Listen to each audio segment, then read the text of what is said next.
이 몸의 소망 무언가 우리 주 예수뿐일세. 우리 주 예수밖에는 믿으리 아주 없도다.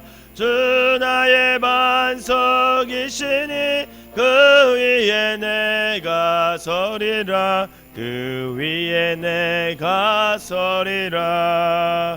무섭게 바람 부는 밤 물결이 높이 설렐 때 우리 주 크신 은혜에 소망에 다스주리라. 주 나의 반석이시니 그 위에 내가 서리라. 그 위에 내가 서리라. 세상에 믿던 모든 것 끊어질 그날 되어도 구주의 언약 믿사와 내 소망 더욱 크도다. 주 나의 반석이시니 그 위에 내가 서리라. 그 위에 내가 서리라. 바라던 천국 올라가 하나님 앞에 배울 때 구주의 의를 힘입어 어여시 바로 서리라. 주 나의 반석이시니 그 위에 내가 서리라. 그 위에 내가 서리라. 아멘. 사도신경으로 신앙 고백 드리도록 하겠습니다. 전능하사 천지를 만드신 하나님 아버지를 내가 믿사오며 그 외아들 우리 주 예수 그리스도를 믿사오니 이는 성령으로 잉태하사 동정녀 마리아에게 나시고 본디오 빌라도에게 고난을 받으사 박혀 죽으시고 장사한 지 사흘 만에 죽은 자 가운데서 다시 살아나시며 하늘에 오르사 전능하신 하나님 우편에 앉아 계시다가 저리로서 산 자와 죽은 자를 심판하러 오시리라. 성령을 믿사오며 거룩한 공예와 성도가 소리고토하는 것과 죄를 사하여 주시는 것과 몸이 다시 사는 것과 영원히 사는 것을 믿사옵나이다. 아멘. 오늘 함께 보실 말씀은 욥기 13장 말씀입니다. 제가 한 절 읽고 여러분들이 한 절 읽으면서 교독하도록 하겠습니다. 나의 눈이 이것을 다 보았고 나의 귀가 이것을 듣고 깨달았느니라. 참으로 나는 전능자에게 말씀하려 하며 하나님과 변론하려 하노라.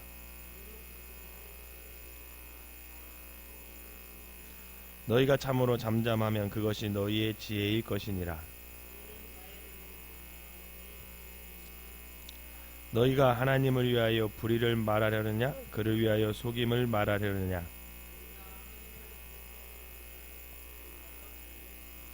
하나님이 너희를 감찰하시면 좋겠느냐 너희가 사람을 속임같이 그를 속이려느냐.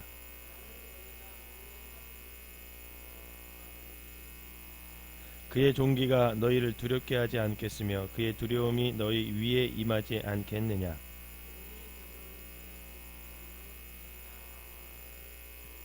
너희는 잠잠하고 나를 버려두어 말하게 하라. 무슨 일이 닥치든 내가 당하리라.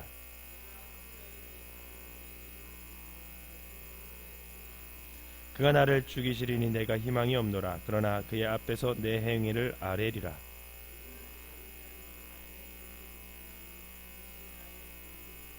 너희들은 내 말을 분명히 들으라. 내가 너희 귀에 알려줄 것이 있느니라.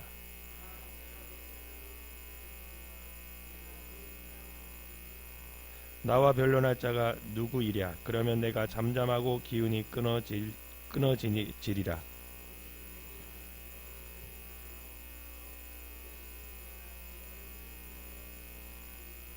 곧 주의 손을 내게 대지 마시오며 주의 위엄으로 나를 두렵게 하지 마실 것이니이다.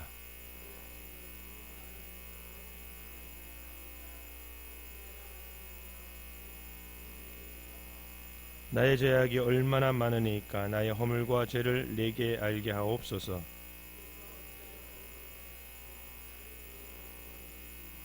주께서 어찌하여 날리는 낙엽을 놀라게 하시며 마른 건부를 뒤쫓으시니까.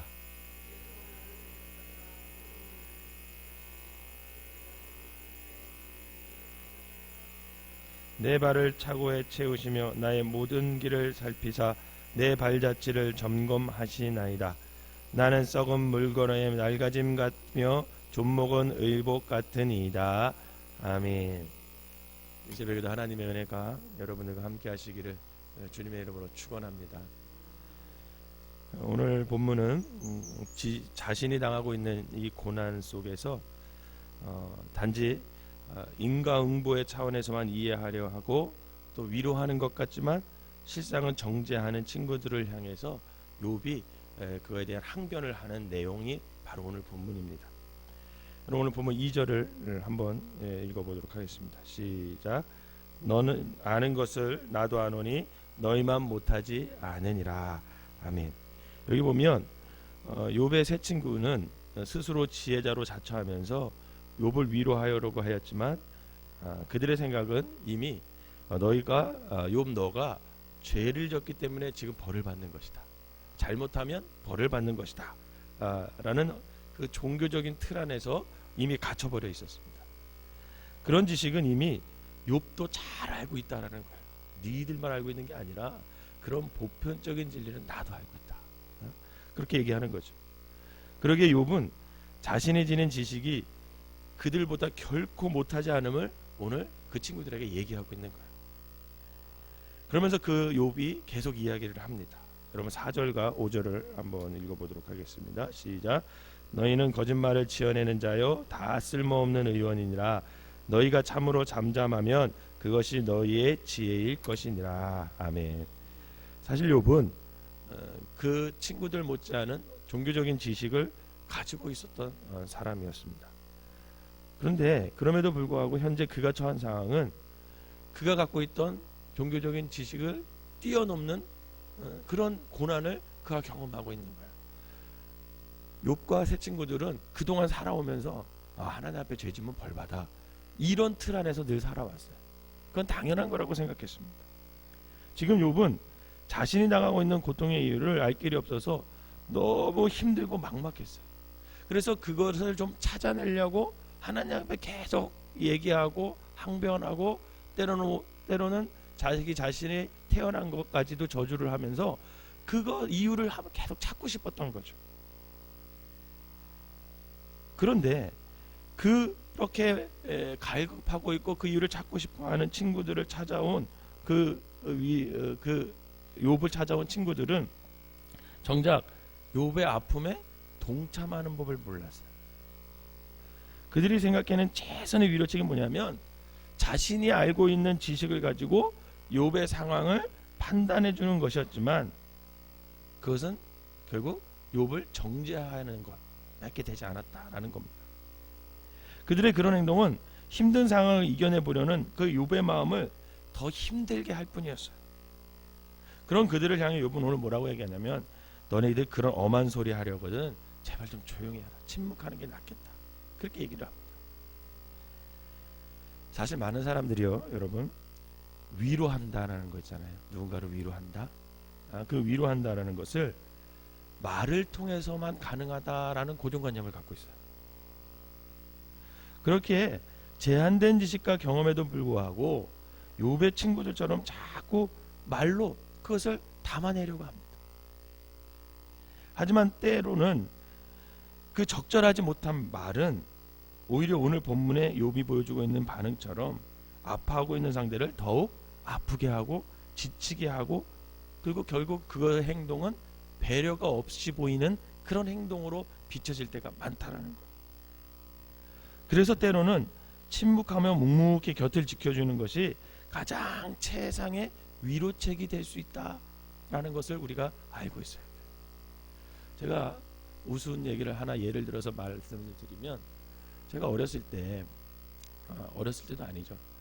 한 청년 때 이렇게 저희 아버지가 이제 강원도 화천에 그래도 이제 지역사회에서 여러 일을 했던 분이세요. 그런데 이제 장례식에 많이 가시잖아요. 그럼 제가 이제 모시고 가고 시골이니까 집에서 하는 데도 많고. 그래서 이렇게 가면 저희 아버지가 위로를 참 잘하세요. 그 상주들을. 그래서 그걸 배우고 싶은 거예요, 제가. 왜 그러냐면 저도 목회자가 이제 나중에 될 건데 장례식에 많이 참석할 거 아니겠습니까? 그러면 그 상을 당하신 그 자녀분들이나 그 가족들에게 위로를 잘하고 싶은 거죠. 근데 저희 아버지는 참 잘하시더라고요. 유심히 이렇게 옆에서 보면은. 그래서 나중에 이제 같이 밥을 먹고 나오면서 제가 물어봤어요. 아버지는 어떻게 그렇게 장례식장 가면 그 상주들에게 위로를 좀 잘하는 것 같냐고. 제가 멀리서 이렇게 보니까 다들 이렇게 아버지가 이렇게 말씀을 하시면 이렇게 진심으로 받아들이는 것 같다고. 그 노하우를 저한테 좀 가르쳐 달라고. 저도 나중에 내가 목회자가 될 텐데 많은 위로를 해야 될 텐데 어떤 방법을 좀 가르쳐 달라고 그랬더니 우리 아버지가 씩 웃으시면서 야, 이거 공짜로 가르쳐 주면 안 되는데 그러시는 거예요. 그래서 좀 가르쳐 달라고 그랬더니 간단해. 말끝을 흐려 그러는 거예요. 무슨 말인지 아세요? 말끝을 흐려 그러는 거예요. 그게 뭔 말이에요? 그랬더니 야, 상당한 사람이 무슨 말을 많이 듣기를 원하겠냐? 그냥 가가지고 인사할 때 아유, 그 마음이 이렇게 하면 손을 잡아주고 마음이 참 아프시겠어. 이거 다 말할 필요도 없대요. 그냥 아유, 마음이 얼마나 이렇게 하면서 손을 잡아주면, 그러면서 말끝을 쫙 흐리면 다 알아듣는데요. 다 알아듣는. 그러면서 말끝을 흐려 그러더라고요. 제가 우스갯소리로 그걸 들으면서 말을 많이 할 필요가 없구나, 이런 생각을 그때 한 적이 있습니다. 여러분, 친구들의 이 불편한 말로 인해서 더 큰 상처를 얻게 된 이 욥은 이제 자신의 고통에 대해 진지하게 고민을 하면서 자신의 아픔을 나눌 대상을 찾게 돼요. 왜냐하면 친구들과 함께 하는 것은 더 이상 이 무의미하다는 것을 욥이 깨닫게 된 것입니다. 그러면서 본문 3절에 이렇게 얘기를 해요. 본문 3절을 한번 볼까요? 오늘 본문 3절 시작. 참으로 나는 적는 자에게 말씀하려 하며 하나님과 변론하려 하노라. 아멘.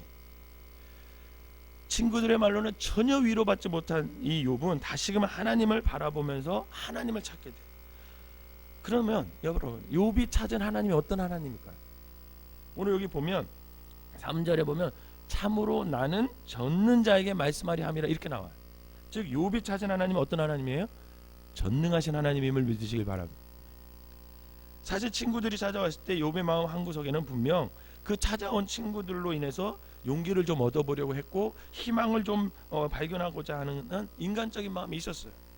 하지만 그런 그의 기대는 욥과 그 세 친구들이 이렇게 대화를 나눠보니까 그것이 다 산산조각이 나는 거죠. 오히려 자신이 처한 상황과 형편을 알아줄 수 있는 사람은 이 세상에 아무도 없구나, 그것을 깨닫게 된 거죠. 그런 사실을 발견하게 된 순간 욥의 시선은 누구에게 향합니까? 하나님께 향하고 결국 욥은 하나님을 찾아갑니다. 사랑하는 성도 여러분, 우리는 살아가며 다양한 문제들을 경험해요. 사실 우리 그리스도인들도 예외는 아닙니다. 경제적인 문제, 육체적인 고통, 정신적인 문제. 제가 요즘에 깜짝 놀라는 게 우리 송파에 이렇게 새벽기도 다니다 보고 거리를 다니다 보니까 힐링센터, 마음센터 이런 게 굉장히 많이 생기는 거 아세요? 제가 아는 곳만 벌써 4군데가 새로 생겼어요. 그만큼 사람들이 정신적인 스트레스를 많이 받는다라는 것을 제가 요즘에 그것들이 생기는 걸 보면서 알게 됩니다. 뭐 정신적인 문제, 어떤 관계적인 문제 등 세상 사람들과 똑같은 그런 어려움을 봉착하게 됩니다. 하지만 그들과 우리 그리스도인들 사이에는 큰 차이가 있다라는 거예요. 그런 문제들로 우리의 삶이 이렇게 둘러싸였을 때 세상 사람들은 스스로 힘으로 무언가 그것을 해결하려고 애를 씁니다. 그러다가 지치면 자포자기하고 절망하고, 그리고 그 어떤 소망도 갖지 않으려고 해요. 여러분, 하지만 우리 그리스도인들은 다릅니다. 물론 그들과 동일하게 절망적인 상황에 노출되는 것은 매 한 가지예요. 하지만 우리는 그 가운데서도 여러분 소망을 발견할 수 있음을 믿으시길 바랍니다. 소망을 붙들 수 있어요. 왜? 그 근거가 뭡니까? 그것은 바로 우리에게는 전능하신 하나님, 오늘 욥이 찾은 그 전능하신 하나님, 그래서 우리의 부족함과 결핍을 능히 채워줄 수 있는 전능하신 하나님이 계시기 때문에 그렇다라는 거예요. 오히려 우리 그리스도인에게 있어서 문제는 뭐냐면 문제가 전혀 없어서 오히려 하나님을 찾지 않는 것, 그것이 더 문제일 수 있다는 겁니다. 오늘 본문에 욥이 겪고 있는 고난은 어쩌면 그런 맥락에서 볼 때 욥에게는 영적인 유익을 가져다주는 통로라는 것이죠. 물론 욥은 순전히 하나님을 경외하면서 악에서 떠난 자의 삶을 살고 있었어요, 이미. 하지만 그에게도 하나님을 친밀하게 대면하면서 하나님을 더 깊이 알아가는 그런 자리와 시간이 필요했다라는 거예요. 여러분 한번 생각해 보세요. 여러분들이 지금 이 순간에 여러분들이 알고 있는 하나님의 지식이 여기서 멈춘다고 생각해 보세요. 그럼 어떻게 되겠습니까? 더 이상 영적으로 누릴 수 있는 어떤 풍성함, 영적으로 하나님과 교제하는 친밀감, 그것을 깨달을 수 없게 되잖아요. 그런데 이 고난을 통해서 하나님께 대한 믿음이 성장하고 진보될 수 있다라는 것을 우리가 역으로 한번 생각해 볼 수 있어야 돼요. 그런 차원에서 하나님께서는 욥에게 시험을 허락하셨고, 그런 예기치 못한 고난과 고통은 욥으로 하여금 하나님께서 전능하신 하나님이구나, 이것을 재발견할 수 있었다라는 거예요. 아울러 욥 또한 만약에 그런 고난을 통해서 하나님을 체험하지 않았다면 하나님을 죄에 대하여 무조건 징벌만 하시는 공의로운 하나님으로만 인식하는 지식의 한계를 벗어나지 못했을 것입니다. 결국 욥은 이 고난을 통해서 하나님께 대한 협소한 지식이 확장되는 그런 계기가 마련된 거예요. 시편 기자는 시편 119편 71절에 이렇게 얘기를 합니다. 고난당한 것이 내게 유익이라, 이로 인하여 내가 주의 율례를 배우게 되었느니라. 이처럼 욥을 포함한 우리 그리스도인들에게 찾아온 고난은 오히려 하나님을 찾게 하고 하나님에 대한 지식을 더욱 깊고 넓게 함으로 우리 그리스도인들의 믿음의 그릇을 더욱 높일 수 있는 영적 재련장이 될 수 있다는 것을 여러분 믿으시기를 바랍니다. 이렇게 이제 사람을 넘어서 전능한 신 하나님을 찾겠다는 욥은 하나님께 두 가지를 요구해요. 본문 20절과 21절이에요. 한번 봅시다. 20절과 21절 시작. 오직 내게 이 두 가지 일을 행하지 마옵소서. 그리하시면 내가 주의 얼굴을 피하여 숨지 아니하오리니 곧 주의 손으로 내게 대지 마시오며 주의 위엄으로 나를 두렵게 하지 마실 것이니이다. 아멘. 첫 번째 간구가 뭐였냐면 욥이 하나님의 손으로 자신을 에게서 거두어 달라는 거예요. 지금 이 하나님의 손으로 이 욥은 이 고난이 하나님으로부터 왔다고 생각해서 하나님께서 빨리 이것을 좀 걷어가 달라 이렇게 기도해요. 곧 그를 억누르고 있는 고통의 멍에를 좀 벗겨주십시오 이렇게 기도합니다. 두 번째 간구는 사실 몸이 어려운 건 참을 수 있어요. 대개 보면 사람들은. 그런데 그 몸 때문에 고난당하는 것 때문에 그 소망이 사라지는 것, 두려움이 확 밀려오는 것, 그것이 사람을 더 괴롭게 할 수 있잖아요. 그래서 이 두 번째 간구가 뭐냐면 자신을 두렵게 만드는 이 공포감을 하나님 좀 제거해 주십시오 이렇게 기도를 합니다. 이렇게 간절한 마음으로 두 가지를 하나님께 요청드린 욥이지만 사실 이 기도하는 순간에도 그가 느끼는 고통의 무게는 너무 무거운 거죠. 그에 반해 하나님의 침묵 시간은 그에게 너무나 길게만 느껴지는 거예요. 우리도 그럴 때 있잖아요. 고통 가운데 힘든 가운데 하나님 앞에 와서 기도하면 응답이 빨리 되시면 좋겠는데 응답이 잘 안 돼. 굉장히 길게 느껴지잖아요. 그 기간이. 결국 욥은 하나님의 응답하심을 기다리지 못하고 자신의 고통에 이렇게 임하게 된 원인을 어디서 찾냐면 여러분 보면 26절을 한번 보세요. 26절 시작. 주께서 나를 대적하사 괴로운 일들을 기록하시며 내가 젊었을 때 지은 죄를 내가 받게 하시오며. 여러분 우리도 어떤 생각을 해요? 어떤 고난이 닥쳐오고 기도했는데 이게 해결 안 되면 내가 옛날에 뭐 죄를 져서 그러나? 이런 생각 하지 않나요? 욥의 생각해낸 것이 바로 그런 거예요. 젊은 시절 내가 하나님 앞에 죄진 게 있는가? 그 혹시 내가 잊어먹은 게 있는가? 그런 생각을 한 거예요. 욥은 영문도 모를 이 고통의 상황으로 그를 이끌어간 원인이 바로 그가 젊은 시절 범했던 죄다라고 생각했죠. 사실 마귀는 그것을 공격하는 거예요. 여러분 우리가 한번 회개하고 주님 앞에 나와서 회개했으면 여러분 그걸로 끝임을 믿으시길 바랍니다. 이미 2000년 전에 십자가 위에서 과거, 현재, 미래의 죄를 우리가 예수 그리스도의 이름으로 회개 기도하면 어떻게 되는 거예요? 십자가 사건은요, 과거의 죄, 현재의 죄, 미래의 죄까지도 다 용서를 받았음을 여러분 믿으시기를 바랍니다. 근데 사람들이 이걸 몰라요. 그래서 자기가 죄를 져서 하나님 앞에 회개해놓고 또 뭔가 잘 일이 안 풀리잖아요. 그러면 회개가 덜 됐는 줄 알아요. 아직 회개 더 해야 되나? 이렇게 생각해요. 그래서 뭔가를 자꾸만 못하게 하고 뭔가를 자꾸만 하나님 앞에 나가지 못하게 하는 게 마귀의 전술입니다. 여러분 그걸 아셔야 돼요. 물론 죄에 대해 결과가 뒤따르기 마련이에요. 그에 대한 책임은 우리 각자의 몫인 것을 분명히 아셔야 됩니다. 하지만 하나님은 우리가 우리의 잘못을 자백하면 용서를 구한 그 부분에 대해서는 더 이상 징벌하지 않으시는 분이라는 것을 여러분 믿으시길 바랍니다. 하나님은요, 지난 가오를 다시 들춰내시면서까지 끝까지 징벌하시는 필벌의 하나님이 아니라는 거예요. 여러분 요한일서 1장 8절 분명히 말씀하셨잖아요. 만일 우리가 우리의 죄를 자백하면 그는 어떠하사? 미쁘시고 의로우사 우리의 죄를 사하여 주시고 우리를 모든 불의에서 깨끗하게 하실 것이다. 이것이 주님의 선언이에요. 하나님께서는 우리의 죄를 깨끗하게 용서해 주시기 위해서 우리가 태어나기도 전에 2000년 전에 아들 예수 그리스도의 십자가에 못 박으면서까지 우리와 화해 통로를 마련해 놓으신 분이 우리의 사랑의 하나님이시라는 거예요. 그런데 오늘날 많은 그리스도인들이 그런 하나님을 끝까지 신뢰하지 못함으로 그 고난의 상황에서 내가 이전에 지은 죄로 인해서 지금 징계받는 것이 아닌가 하면서 다시금 죄책감에 빠지게 하고 그 다음에 호적거리면서 그 죄에게서 그에서 헤어나지 못하는 그런 경우가 많이 있다는 거죠. 그러나 우리가 꼭 가져야 할 믿음은 뭐냐면 주님께서 이 땅에 오심은 우리를 죄와 사망의 굴레에서 벗어나게 하시고 영원한 생명 속에서 자유를 누리게 하시기 위함임을 여러분 믿으시기를 바랍니다. 이 사실을 잊지 않고 있을 때 우리는 지난 죄로부터 자유할 수 있는 것이고 더 나아가 현재의 고난에 대한 바른 묵상을 해나갈 수 있다라는 거예요. 사랑하는 성도 여러분, 오늘 욥이 겪고 있는 고난은 결국 그로 하여금 하나님을 찾게 해요. 자꾸만 하나님께 나아가게, 하나님을 찾게 해요. 그리고 하나님께로 더 나아가게 하는 그런 영적인 발판을 마련해 줬어요. 이 일을 통해 또한 욥은 믿음이 더욱더 성장하고 진보하는 계기가 됩니다. 우리의 삶에 그리고 오늘 이 하루의 여정 가운데서 설령 사실은 우리가 예기치 못한 고난의 상황을 맞을 수도 있어요.